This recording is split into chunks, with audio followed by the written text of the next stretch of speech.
Welcome to 11 Recaps. If you enjoy this summary, please give it a thumbs up and consider subscribing. It really helps me keep bringing you engaging content. Ready for your support? Awesome, thank you. Let's dive in. In 1930, Chio and Satsu, two sisters from an impoverished family, are sold by their father and transported to Kyoto. Upon arrival, Chio is separated from her sister and sold to an okiya, a residence and booking agency for geisha, while Satsu, deemed insufficiently attractive, is sold to a brothel. At the okiya, Chio encounters the women in charge, Granny, Auntie, and the head mother, who is immediately struck by Chio's distinctive blue eyes. After an initial evaluation, Chio is confined to a room with Pumpkin, another girl, who warns her to stop shouting about her sister or face punishment with a stick. Pumpkin adds that good behavior might earn Chio a chance to attend geisha school. The following day, Chio joins Pumpkin in performing household chores. Chio feels a pang of frustration upon learning they cannot leave the okiya, but she finds solace in chatting with Pumpkin. Through their conversations, she discovers that the okiya's resident geisha, Hatsumomo, secretly meets with a man, an act forbidden by the house rules. Hatsumomo soon confronts them, demanding their silence. Noticing Chio's eyes, she rudely tells her to steer clear of her room, claiming Chio smells. Later, Chio learns that mother tolerates Hatsumomo's behavior only because she generates substantial income, which indirectly sustains Chio's upkeep. However, the exquisite kimonos Chio wears remain the property of the okiya, not her own. Demonstrating diligence, Chio impresses mother enough to secure a place at geisha school alongside Pumpkin. This marks her first outing since arriving, and though she longs to search for Satsu, Pumpkin dissuades her, citing the risk of repercussions. At school, Chio acquires essential geisha skills, such as dance and hospitality. One day, she is tasked with cleaning Hatsumomo's room shortly after witnessing her clandestine encounter with a boyfriend. Unable to refuse the house authorities' directive, Chio is caught handling Hatsumomo's belongings, sparking the geisha's fury. In retaliation, Hatsumomo taunts Chio with knowledge of Satsu's whereabouts, but refuses to reveal it unless Chio pledges her loyalty. In the evening, Hatsumomo returns to the okiya accompanied by a fellow geisha. Both are somewhat inebriated and are examining an expensive kimono that they have arranged for a maid to pilfer from Mama, one of the district's leading geishas. As a prank, Hatsumomo coerces Chio into ruining the kimono with ink before they return it to Mama. Chio is meant to be stealthy, but she is caught, resulting in a beating with a stick and an increased debt to the okiya, as the mother had to compensate for the stolen kimono. Subsequently, Hatsumomo confronts her and reprimands her for her failure. However, Chio reminds her that she has upheld her end of the bargain, prompting Hatsumomo to reveal the location of Satsu's workplace. Although she feigns this as a gesture of goodwill, she actually perceives Chio as a potential rival and seeks to devise a means to drive her away. A few evenings later, Chio accompanies Hatsumomo to her next engagement, holding the umbrella for her in the rain. Instead of waiting for Hatsumomo to finish, Chio dashes to the red light district in search of her sister.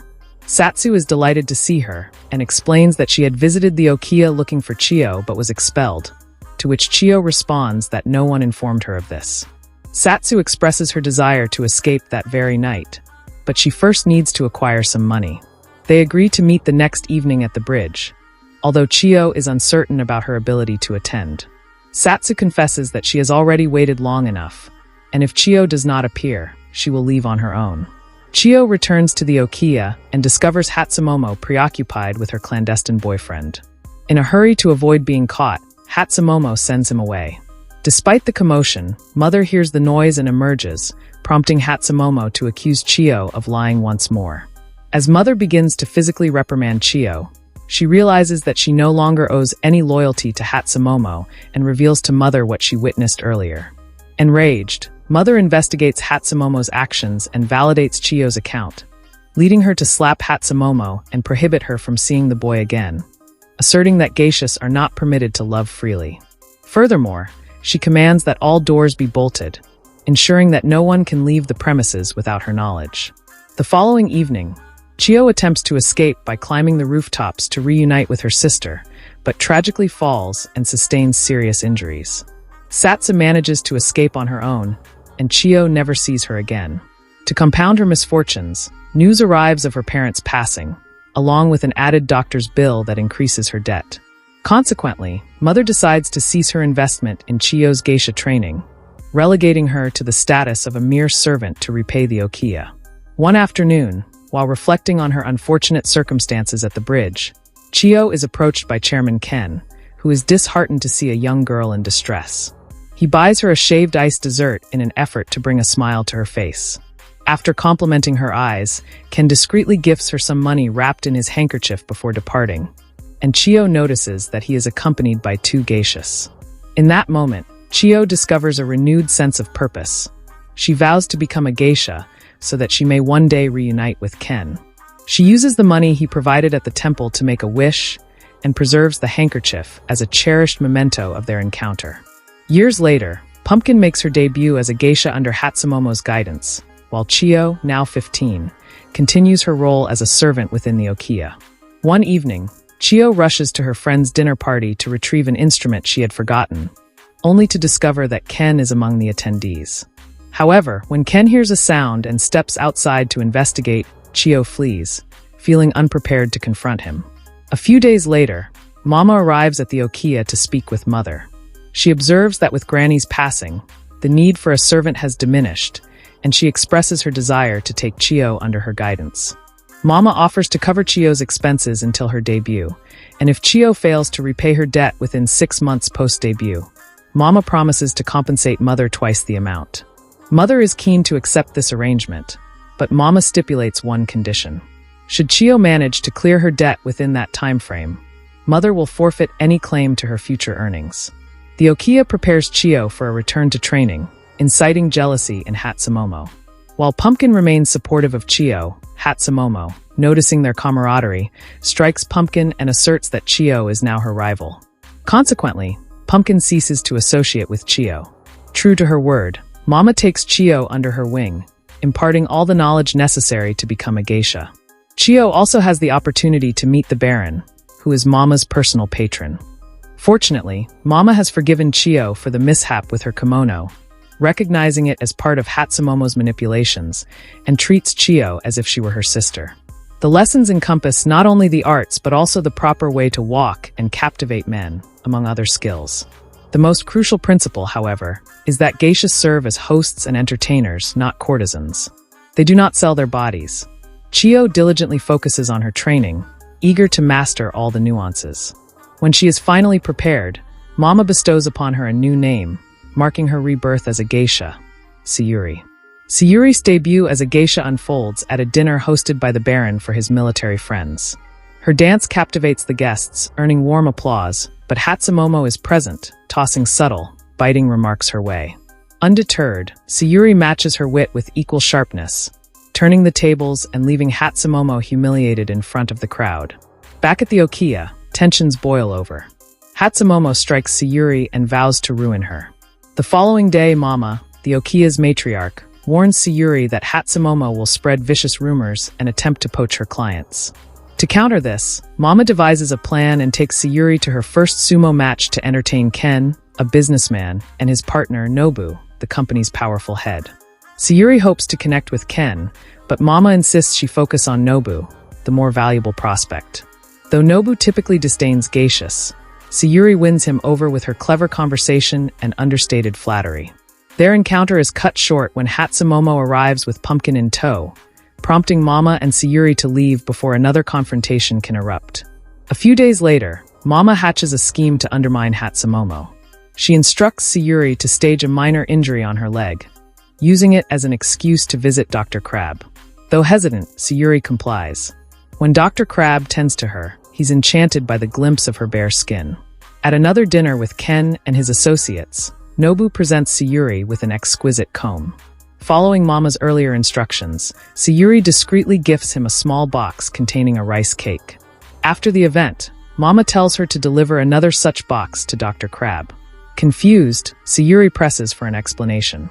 Mama reveals that these boxes signal her mizuage, her deflowering ceremony, is now open for bidding. Mama shares that her own mizuage fetched a record 10,000 yen, erasing her debts, and she expects Sayuri to follow suit. However, when they visit Dr. Crab, he abruptly refuses to see them. Bewildered, Sayuri turns to Pumpkin back at the Okiya. Initially loyal to Hatsumomo, Pumpkin relents under the weight of their old friendship and confesses. Hatsumomo told Dr. Crab that Sayuri is dishonest and already experienced with lovers.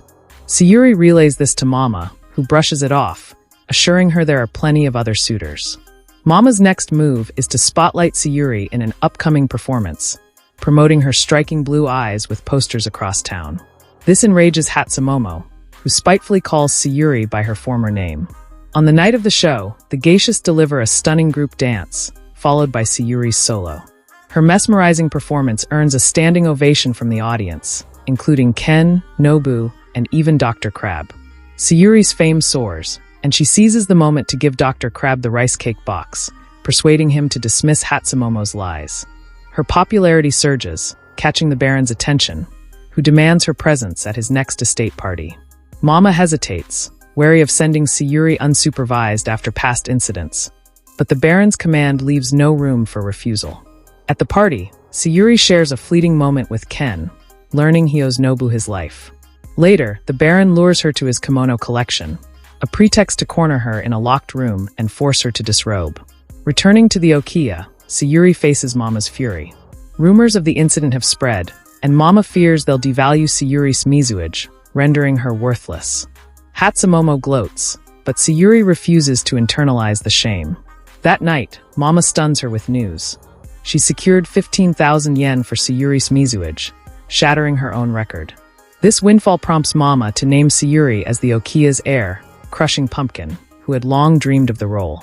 Hatsumomo, livid after years of devotion to the Okiya, lashes out. Mama coldly explains she never intended to pass it to Hatsumomo or her protege, deeming her a scheming opportunist who'd evict Mama the moment she could. Unlike Sayuri, who mirrors the loyalty they once showed Granny. Mama then assigns Sayuri Hatsumomo's spacious room. In a private moment, Sayuri thanks Mama for her unwavering support. Mama reveals that Dr. Crab won the bidding for Sayuri's mizuage, explaining that Nobu abstained due to his personal principles. The Baron had actually placed the highest bid, but after his misconduct, Mama awarded the victory to Dr. Crab as punishment. This confirms Sayuri's account of the Baron's actions, or lack thereof, since no one would pay such a fortune for something already claimed. Mama confesses her regret for failing to shield Sayuri from the ordeal. The night of the mizuage arrives sooner than anticipated, and Sayuri handles it with grace. Returning to the Okiya, she catches Hatsumomo clutching Ken's handkerchief, poised to burn it. Sayuri lunges to stop her, knocking over a lamp in the scuffle and sparking a fire. Lost in their struggle, they don't notice the flames at first. As the blaze grows, Sayuri cries for help, but a spiteful Hatsumomo smashes more lamps, fueling the inferno before fleeing the Okiya. Sayuri is left as the sole geisha of the house. Though the building is salvaged, many precious kimonos are lost. There's little time to recover. World War II erupts that year, and warnings of impending attacks scatter the town. Most flee to Osaka, but Ken, aware it's the next target, collaborates with Nobu to secure safe havens. Mama is sent to Kamioka as a nurse's aide, while Sayuri is relocated to the hills to toil for a kimono maker. Years drag on in grueling labor and meager rations as war ravages the country. After Japan's surrender, Nobu visits with updates. Mama and Auntie escaped unharmed, but the Baron, ruined, took his own life. Ken labors in Osaka, though their factory lies in ruins. Nobu plans to rebuild, and is set to meet an American colonel who could secure a lucrative contract. Nobu shows the colonel a photo of Sayuri, piquing his interest. He asks her to resume her geisha role to charm the colonel and clinch the deal. Sayuri resists returning to that life, but Nobu's mention of Ken's happiness sways her. Back home, she finds a transformed world. American soldiers swarm the streets, and painted streetwalkers masquerade as geishas, tarnishing their reputation.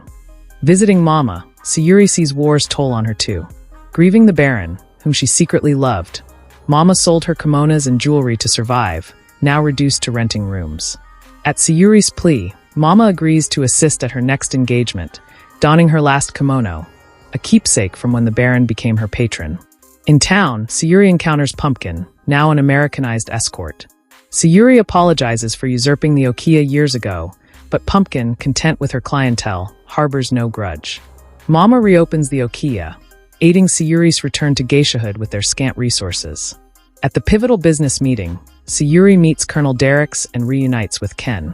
Nobu, Ken, Sayuri, Mama, and Pumpkin join the American soldiers on a trip to the Amami Islands, relaxing in hot springs. As stories flow, Sayuri begins recounting a cherished bridge memory, but Ken cuts her off. Later, Derricks propositions her, but she declines, clarifying it's not the geisha way. Nobu, watching from a distance, later confronts her in a jealous rage. He confesses his love and urgency to rebuild his business to become her patron, warning she can't refuse him. Distraught, Sayuri turns to Mama, who disappoints her by insisting she accept Nobu's offer.